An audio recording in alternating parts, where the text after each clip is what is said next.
Neo kegirangan. Ia memiliki rencana dan banyak hal yang melintas begitu saja tiba-tiba di kepalanya. Selesai mandi, Neo membuka ponselnya lagi, ada panggilan tak terjawab dari Nadia, namun ia mengabaikannya. Neo mengetikkan kata taekwondo, kemudian ia melihat banyak gambar-gambar contoh gerakan di layar ponselnya. Bermacam-macam gerakan tendangan, ia mengingat gerakan itu satu persatu, lalu mencobanya di depan cermin. Setelah beberapa lama mencoba-coba, akhirnya ia memiliki sebuah pemikiran, mungkin akan lebih bagus kalau ia berlatih di ruangan itu. Neo menekan tombol berwarna perak dan mengarahkan ke dinding di kamar lotengnya, suara berdengung halus terdengar dan portal spasial muncul, semakin lama semakin melebar. Setelah agak besar, Neo melompat ke dalamnya. Tubuhnya kembali merasa berat, namun tidak seperti pertama kali ia masuk. Sepertinya tubuhnya sendiri telah mulai sedikit beradaptasi. Mengingat gerakan-gerakan yang dilatihnya tadi, ia mengulanginya lagi. Namun alangkah sulitnya, bahkan untuk mengangkat satu kaki saja terasa sangat berat, apalagi melakukan sebuah tendangan. Namun Neo tidak putus asa, ia terus mencoba dan mencobanya lagi, akhirnya ia bisa melakukan satu sepakan kecil. Ia tidak merasa sulit untuk melakukan pukulan, meskipun ada rasa berat, namun tidak sesulit seperti melakukan tendangan. Keringat lagi-lagi membanjiri seluruh tubuhnya, namun anak muda itu dengan semangat terus berlatih. Melakukan sepakan dan tendangan berulang-ulang. Jika dilihat ia hanya melakukan tendangan acak tanpa seni apapun, namun untuk melakukan bahkan satu sepakan biasa itu, ia mengerahkan tenaga dan usaha yang luar biasa. Rasa marah dan kesakitannya diperlakukan buruk oleh orang-orang itu telah membuat tekadnya berlipat ganda. Neo ingin menjadi kuat dan bisa melawan saat ia ditindas. Dengan tekad itu, ia melupakan berapa lama waktu dan terus berupaya dengan gigih. Hampir 6 jam sudah ia berlatih, mungkin karena terlalu bersemangat. Ia lupa rasa lelah, di batas kekuatan tubuhnya sendiri, akhirnya ia tidak sanggup lagi. Neo terkapar di lantai marmer itu sambil menatap langit oranye tinggi di atasnya. Terbangun, Neo merasakan tubuhnya serasa remuk, tulang-tulangnya sakit, namun kegembiraan bersinar di matanya. Neo mendekati tempat Euna tidur, ia melihat wajah cantik itu masih tenang dan damai, kelopak matanya menutup dan bulu matanya yang lentik. Neo tak henti-hentinya mengagumi kecantikan itu setiap kali ia melihatnya. Ia menempelkan kedua telapak tangan di selubung inkubator Euna, rasa kesemutan kembali menjalari tubuhnya, lalu berubah menjadi hangat dan terasa menyebar ke setiap inci daging dan tulangnya. Neo merasa tubuh dan kekuatannya dipulihkan dengan cepat. Rasa sakit efek latihan di seluruh badannya segera menghilang. Jam 9 malam ketika Neo kembali ke kamarnya, sebelum masuk ia menandai di jam 7, berarti hanya selama 2 jam di luar sini, dan di dalam ruangan dimensi selama 6 atau 7 jam, 3 kali lipat waktu di luar. Keesokan hari Neo berangkat ke sekolah naik bis angkot, berdesak-desakan dengan banyak penumpang. Karena terlalu sibuk di ruangan itu, ia jadi lupa memperbaiki sepedanya. Di gerbang seperti biasa Nadia menunggunya, wajahnya masam dan memandang kesal ke arah Neo. Neo cengengesan. Ia bahkan tidak membalas pesan Nadia, atau mencoba menghubunginya kembali.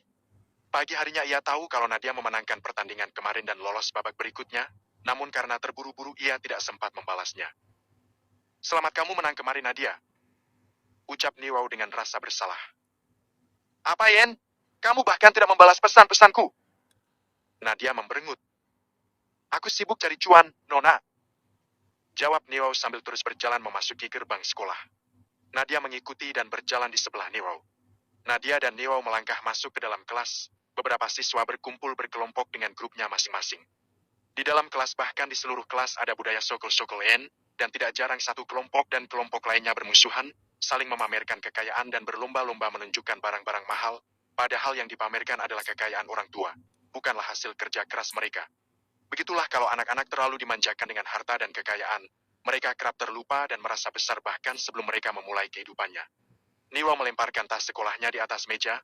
Ia tahu ada sekelompok orang memperhatikannya sejak ia masuk, namun Neo tidak mempedulikannya. Nadia duduk di sampingnya, mengeluarkan coklat dan memberikan kepada Neo. Neo mengambil dan mematahkannya, lalu memberikan sisanya kepada Nadia sebagian. Ia memasukkan coklat itu ke dalam mulutnya, rasa manis segera memenuhi pikirannya. "Apa yang terjadi? Kenapa anak itu masih bisa bersekolah hari ini?" Stella tercengang dan berbisik antara teman-temannya. Rizka, Igor, dan yang lainnya juga tidak kalah terkejut. Sebenarnya mereka telah was-was dari pagi, berpikir Neo mungkin pingsan dan harus dirawat di rumah sakit. Bagaimanapun mereka masih takut jika ada yang tahu kejadian kemarin dan berita sampai ke telinga guru-guru dan kepala sekolah. Walaupun mereka akan bisa berkelit dengan pengaruh orang tua mereka, namun tetap saja banyak kekhawatiran menghantui. Tetapi melihat Neo baik-baik saja dan bahkan kelihatan lebih bugar, yang timbul kembali malah rasa ketidaksenangan. Itu artinya apa yang mereka lakukan kemarin tidak berhasil sama sekali. Kurasa kamu memukulinya tidak cukup keras kemarin, Igor? Atau apa pukulanmu memang lembek? Cibir Stella memanas-manasi Igor. Apa maksudmu? Kamu sendiri lihat kemarin anak itu babak belur kami pukuli. Igor yang tidak senang dikatakan lembek di dekat Rizka membal sengit. Buktinya anak itu masih baik-baik saja, malah sepertinya lebih baik. Stella menambahkan api. Rizka yang mendengarnya tidak berkomentar, namun wajah acuh tak acuhnya seperti reaksi kekecewaan terhadap Igor. Muka Igor merah padam. Bagaimana mungkin bocah sialan itu masih baik-baik saja? Keinginan untuk menghajarnya kembali menyeruak di benaknya. Dengan pikiran gelap Igor melompati meja di depannya, lalu berjalan cepat ke arah Nero. Para siswa yang terkejut melihatnya langsung berhenti dengan obrolan mereka dan semua melihat ke arah Igor yang setengah berlari, jelas sasarannya adalah Nero. Nero terlihat tenang, namun Nadia yang di sebelahnya terkejut dan waspada. Ia berdiri kemudian menghalangi jalan Igor. Apa-apaan? Igor! Pekik Nadia. Jangan halangi jalanku, teriak Igor dengan wajah ganas. Hah, apa masalahmu? Bentak Nadia, ia sama sekali tidak takut kepada Igor. Gara-gara bocah itu aku dilecehkan. Aku harus menghajarnya. Igor telah sangat tidak sabar, namun ia terhalang Nadia. Dilecehkan? Nadia mengernyitkan keningnya. Apa yang terjadi, Nero? Nero akan membuka mulutnya ketika Igor berteriak. Kalau kau memang laki-laki, jangan hanya tahu bersembunyi di belakang perempuan, Nero. Aku menantangmu berkelahi. Teriak Igor keras. Jelas ia telah sangat marah. Semua orang melihat lucu. Tubuh Igor besar berisi dan tentu saja akan dengan mudah mengalahkan Neo yang walaupun tidak kurus sekali, tapi tetap tidak seimbang. Aku tidak tahu apa masalahmu memusuhiku, Igor. Apa mereka yang menyuruhmu? Neo menunjuk ke arah kelompok Rizka dan Stella. Jangan bawa-bawa aku, teriak Stella yang langsung berdiri dengan ganas. Kamu sendiri yang mencari masalah dengan mempermalukan Rizka dan sekarang bertanya apa masalahnya? Bentaknya keras, seisi ruangan terdiam. Masih tentang itu? Rizka, kenapa kamu tidak berbicara padaku langsung daripada menyuruh orang-orang ini menggangguku? Nero memandang ke arah Rizka. Rizka terdiam, ia menjadi sedikit salah tingkah setelah Nero melemparkan kalau ini bersumber darinya. Aku tidak ada urusan, kalau mereka tidak senang denganmu yang telah melecehkanku, bagaimana aku bisa menghalanginya? Dengan enteng Rizka melepas tanggung jawab. Melecehkanmu? Apa yang rusak dengan otakmu, Rizka? Selama ini Nero membantumu dan kamu bilang melecehkan? Nadia yang sejak tadi dia membalas sengit. Kamu tidak perlu ikut campur, Nadia. Rizka membentak.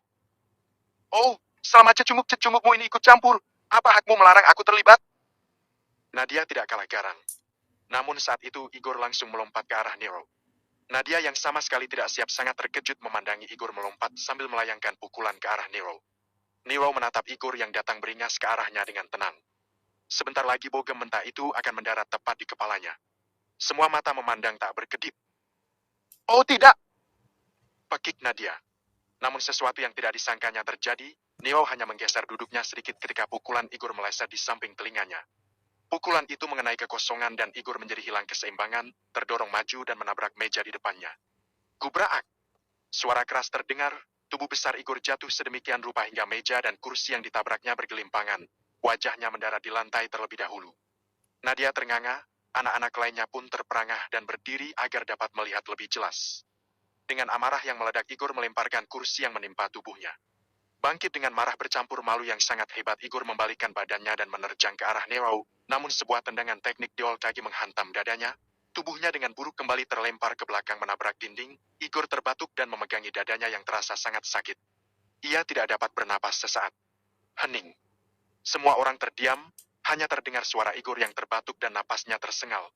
Para siswa tercengang melihat Nero yang masih berdiri dengan posisi kaki menendang. Gayanya benar-benar seperti seorang petarung sejati. Tidak seorang pun yang mengerti bagaimana cara Neo begitu saja melompat dari duduknya dan tiba-tiba melayangkan tendangan. Rizka dan Stella yang melihat dari jauh menutup mulutnya. Bagaimana mungkin anak yang kemarin terlihat lemah dan mudah dipukuli itu bisa menjadi seperti ini? Bahkan kemarin bocah itu hanya menyerah ketika dipukul dan ditendang seperti sebuah sansak. Mereka benar-benar tidak mengerti. Kamu baik-baik saja? Suara Nadia di belakang membangunkan Nero. Tidak apa-apa. Jawab Neo dan tersenyum pada Nadia yang masih menatapnya tidak percaya. Neo berjalan ke depan mendekati Igor yang tersandar ke dinding. Wajahnya menunjukkan ia kesakitan. Neo menginjak dada Igor dan menekannya kuat. Igor pucat pasi. Kalau kamu mau melawanku 1 lawan 1, aku akan menunggumu, kapanpun kau siap. Kata Neo mengembalikan tantangan Igor. Dengan susah payah Igor mencoba menyingkirkan kaki Neo, namun itu bahkan tidak bergerak sedikit pun. Dan hutangmu belum kuanggap lunas. Tambah Neo setengah berbisik, namun Igor mendengarnya jelas. Igor yang kesakitan bercampur malu hanya terdiam, tendangan Neo benar-benar menyakitkannya. Lei, lepaskan, aku, ucapnya dengan napas sesak. Ia tidak mampu menanggungnya lagi.